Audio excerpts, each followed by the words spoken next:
كل اللي هتشوفه في الفيديو ده للتعليم بس، علشان تتعلم تحمي نفسك والأنظمة اللي بتشتغل عليها. كل حاجة هنا معمولة في بيئة آمنة وتجريبية، ومش مسموح تستخدم المعلومات دي في أي حاجة تضر غيرك أو تخالف القانون. الهدف فتح اللينك جاني موقعه على طول اهو، بمجرد ما فتح اللينك اللي انا بعته له جاني موقعه على طول.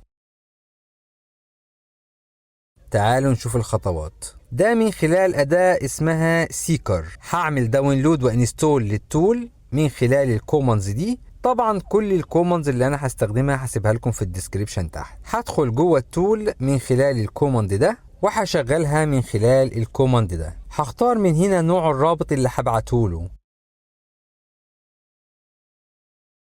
بس كده جاب لي علامة صح، يعني كده تمام. دلوقتي هشغل سيرفر يجيني عليه المعلومات، يعني يجيلي عليه الموقع بتاع الهدف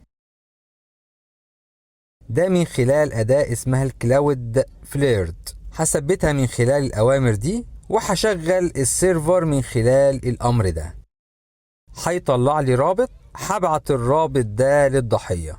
بمجرد ما الضحية بتفتح الرابط هيجيني هنا على طول موقعه. دي الإحداثيات بتاعت موقعه، وكمان رابط جوجل ماب. لو فتحت الرابط بتاع جوجل ماب ده هيجيب لي موقعه فين بالظبط.